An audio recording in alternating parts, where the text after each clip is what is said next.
ನಗರದ ಆಟದ ಮೈದಾನದಲ್ಲಿರುವ ಭಾರತೀಯ ಸ್ಕೌಟ್ಸ್ ಗೈಡ್ಸ್ ಭವನದಲ್ಲಿ ಜಿಲ್ಲಾ ಅಂಬೇಡ್ಕರ್ ಅಧ್ಯಯನ ಸಂಸ್ಥೆಯ ವತಿಯಿಂದ ಜಿಲ್ಲಾ ಪ್ರಗತಿಪರ ಸಂಘಟನೆಗಳ ಚಿಂತಕರ ಸಭೆ ಮಾಡಲಾಯಿತು. ಸಭೆಯ ಅಧ್ಯಕ್ಷತೆಯನ್ನು ಅಂಬೇಡ್ಕರ್ ಅಧ್ಯಯನ ಸಂಸ್ಥೆಯ ಅಧ್ಯಕ್ಷರಾದ ಬಿಬಿ ನಿಂಗಯ್ಯ ಅವರು ವಹಿಸಿದ್ದು, ಈ ಸಭೆಯಲ್ಲಿ ಜಿಲ್ಲೆಯ ದಲಿತರ ಪ್ರಮುಖ ಸಮಸ್ಯೆಗಳ ಬಗ್ಗೆ ಚರ್ಚಿಸಲಾಯಿತು.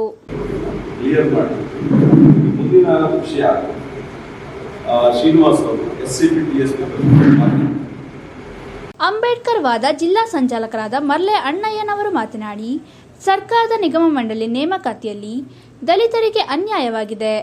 ಜಿಲ್ಲೆಯ ಬಹುತೇಕ ಇಲಾಖೆಗಳ ನೇಮಕಾತಿಯಲ್ಲಿ ದಲಿತ ವರ್ಗದ ಅಧಿಕಾರಿಗಳಿಗೆ ಆದ್ಯತೆಯನ್ನು ನೀಡುತ್ತಿಲ್ಲ.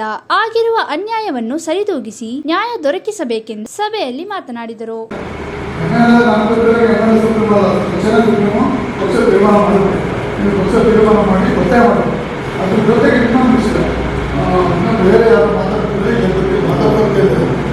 ಈಗ ಸರ್ಕಾರಿ ನೌಕರರಲ್ಲಿ ರಾಜ್ಯದಲ್ಲಿ ಈಗ 25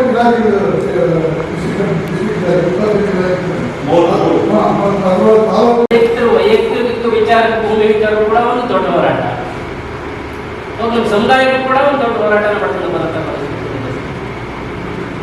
ಭೂಮಿ ಹೋರಾಟದಲ್ಲಿ ಇವತ್ತು ನಿನ್ನೆದಲ್ಲ, ಚಿಕ್ಕಮಗಳೂರು ನಗರದಲ್ಲಿ ನಮ್ಮ ಸಮುದಾಯದಲ್ಲಿ ಜಾಗ ಕೊಡಿ ಅನ್ನೋ ಹೋರಾಟ 4 ದಶಕ ಸಾಗಿತ್ತು. 4 ದಶಕದಿಂದ ಇದು ಹೋರಾಟ 40 ವರ್ಷ ಆಯಿತು. ಪ್ರಾರಂಭದಲ್ಲಿ ಅಂಬೇಡ್ಕರ್ ವಿದ್ಯಾಸಂಸ್ಥೆ ನಮ್ಮದೇ ಒಂದು ಸಂಸ್ಥೆ ಇತ್ತು ಅಂತೇಳಿ ಜಾಗ ಕೇಳಿದ್ರು. ಏನಿತ್ತಲ್ಲ ಒಂದು ಜಾಗ ಕೊಟ್ಟರು. ಆ ಜಾಗಕ್ಕೆ ನಮ್ಮ ಬೇರೆ ಬೇರೆ ಕಾರಣ ಆಗಿ ಹೋಗ್ತಿರಲಿಲ್ಲ. 98ನೇ ಸರ್ವೆ ನಂಬರು ಮತ್ತು 93ನೇ ಸರ್ವೆ ನಂಬರು ಅಕ್ಕಪಕ್ಕ ಇರ್ತಿದ್ವಿ.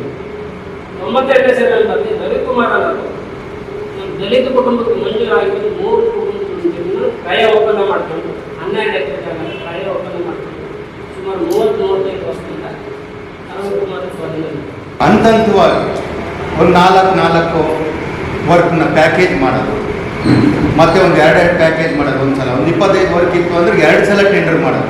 ಒಂದೇ ಸಲ ಮಾಡಿದರೆ ಅದರಲ್ಲಿ ಒಂದು 5-6 ವರ್ಕು SC/ST ಕಾಂಟ್ರಾಕ್ಟ್ ಕೊಡಬೇಕು. ಏನು ಮಾಡೋದು, 2 ಸಲ ಕಾಂಟ್ರಾಕ್ಟು ಇದು ಟೆಂಡರ್ ಮಾಡೋದು. ಒಂದು 4 ವರ್ಕನ್ನು ಪ್ಯಾಕೇಜ್ ಮಾಡಿ ಒಂದು 2 ಸಲ ಇದು ಮಾಡಿದರೆ ಅದು ಇದಕ್ಕೆ ಬರಲ್ಲ, ಮೀಸಲಾತಿಗೆ ಬರಲ್ಲ. ಆ ಥರ ಆಗಿ ಅದು ಸರಿಯಾದ ಉಪಯೋಗ ಆಗ್ತಲ್ಲ. ಒಂದು JCB ಕಳಿಸಿ ಅದನ್ನ ನಾವು ಓಡಿಸ್ತೀವಿ ಅಂತ ಹೇಳಿ ನಗರಸಭೆ JCB ಬಂದು ನಿಲ್ತಾ ಇದ್ದಾರೆ. ಇದಕ್ಕೆ ಯಾವ ಉತ್ತರ ಹೇಳೋದು ನೋಡೋದು ನೀವೆಲ್ಲ ವಿಚಾರ. ಇದು ನಿಜವಾಗ್ಲೂ ಬಹಳ ಒಂದು ದುಃಖದ ವಿಚಾರ.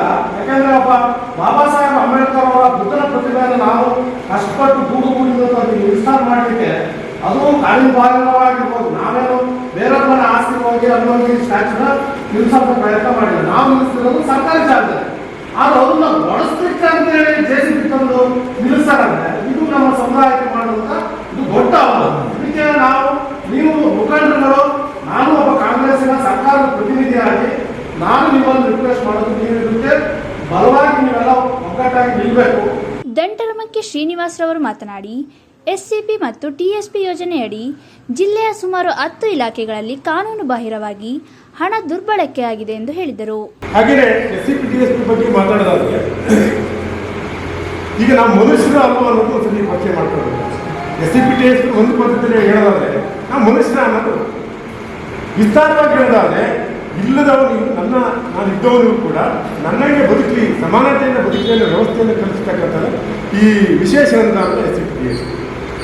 ಈ SCP TSP ಈಗಾಗಲೇ ನಾವು 30 ಹೆಚ್ಚು ಇಲಾಖೆಗಳನ್ನ ಅಣ್ಣೆಯವರು, ನಾವು, ನಮ್ಮ ಸಂಘಟನೆಯವರೆಲ್ಲರೂ ಒಂದು 3 ವರ್ಷದಿಂದ ಸರಿ ಏನು SCP TSP ಆ್ಯಕ್ಚುಲಿ ಮೊದಲು ನಮ್ಗೆ ಕೂಡ ಸಂಘಟನೆ ಬಂದರೂ ಕೂಡ ಗೊತ್ತಿದೆ.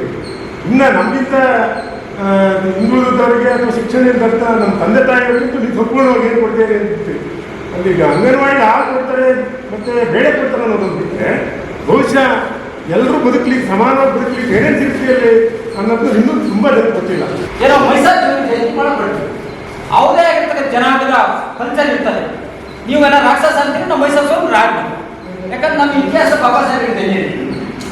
ಮತ್ತೆ ಕೋರೆಗಾಂವ್ ವಿಜಯೋತ್ಸವ ಮಾಡಿದ್ರು ನನಗೆ. ನೀವು ಮೈಸೂರು ಜಯಂತಿ ನಮಗೆ ಎತ್ಕೊಂಡಾಗ ಜೈಲಿ ತಗೊಂಡೋಗಿ ಇಟ್ಟೇ ಬಿಟ್ಟು ಮತ್ತೆ ಯಾವ ಸರ್ಕಾರ ಒಟ್ಟಿಗೆ ನಮ್ಮ ಕಣ್ ಕೇಳಬೇಕಲ್ಲ. 3-4 ದಿವಸ ನಾವು ರಿಕ್ವೆಸ್ಟ್ ಮಾಡ್ತೀವಿ ನಿಮಗೆ, ನೋಡಿ ಸರ್ ಈ ಥರ ಕಾರ್ಯಕ್ರಮ ಮಾಡ್ತಿದ್ವಿ, ತಮ್ಮೆಲ್ಲರೂ ರಿಕ್ವೆಸ್ಟ್ ಮಾಡಿದ್ವಿ, ಆಮೇಲೆ 3 ದಿವಸ ಕೇಳಿದ್ವಿ, ಗಾಯಕ ಶಾಲೆ ಕೇಳಿದ್ವಿ. ಯಾಕಂದ್ರೆ ಪ್ರಮುಖರು ಕಾಂಗ್ರೆಸ್ ಇರಲಿಲ್ಲ. ನೀವು ಅಟ್ಲೀಸ್ಟ್ ಕೇಳ್ಬೋಯ್ತಾರ ಏನಪ್ಪ ನಿಮ್ದು ಏನು ರೇಟ್ಸ್ ಕೇಳ್ತಿದ್ರಿ ನಿಮ್ಮ ಆಚರಣೆಗಳೇನು ನಿಮ್ಮ ಕಲ್ಚರ್ ಏನು ಮತ್ತೆ ನಾವೇ ಒಳ್ಳೆ ನಾವೇ ಜೈಲಿಗೆ ಹೋಗ್ಬೇಕಲ್ಲ ಪರಿಸ್ಥಿತಿ ಬಂದ್ರೆ ನಮಗೆ ಬೇಸರ ಇದೆ. ನಮ್ಮ ದಲಿತ ಸಂಘರ್ಷ ಸಮಿತಿ ಬಗ್ಗೆ ಒಂದು ಮಾತು ಹೇಳ್ತಾ ಇದ್ರು, ಕಾಂಗ್ರೆಸ್ ಗೆದ್ದಿದೆ 5 ವರ್ಷ ಇನ್ನು ದಲಿತರು ಬೀದಿ ಕೂರಲ್ಲ ಅಂತ. ಅಂದ್ರೆ ಈ ಸಮಾಜಕ್ಕೆ ಗೊತ್ತಾಗಿದೆ ದಲಿತರು ಈ ಸರಿ ಕಾಂಗ್ರೆಸ್ನ ಬೆಂಬಲಿಸಿದ್ದಾರೆ ಅಂತ. ಅಂತ ಕಾಂಗ್ರೆಸ್ ದಲಿತ ನಾಯಕರು ಕೂಡ ಒಂದು ಅಸಹಾಯಕತೆಯನ್ನು ವ್ಯಕ್ತಪಡಿಸ್ತಾ ಇರೋದಿಲ್ಲ, ಇದು ದೊಡ್ಡ ದುರಂತ. ನನಗನ್ಸಿದೆ ಕಾಂಗ್ರೆಸ್ ಮನಸ್ಥಿತಿ ಏನ್ ಬಂದಿದೆ ಅಂದ್ರೆ ದಲಿತರಿಗೆ ನ್ಯಾಯ ಬೇಕು ಅಂತ. ಬಿಜೆಪಿನಂತೂ ದಲಿತರು ಒಪ್ಪಿಲ್ಲ, ಮೀಡಿಯಾ ಮುಂದೆ ಒಪ್ಪಿಲ್ಲ, ಸಮಾಜದೊಳಗಡೆ ಒಪ್ಪಿಲ್ಲ. ಇನ್ನ ಇವರಿಗೆ ದಿಕ್ಕೆಟ್ಟವರಿಗೆ ದಯಲೆ ಗತಿ. ಇವ್ರು ನಮಗೆ ತಪ್ಪಿಕೊಂಡ್ರೆ ಅನ್ನೋ ಮನಸ್ಥಿತಿ ಇದೆಯಲ್ಲ, ಆ ಮನಸ್ಥಿತಿಗೆ ಏನಾದ್ರು ಬಂದಿದ್ರೆ ನಮ್ಮ ಸ್ಥಿತಿ ಹಿಂಗೆ ಇರುತ್ತೆ.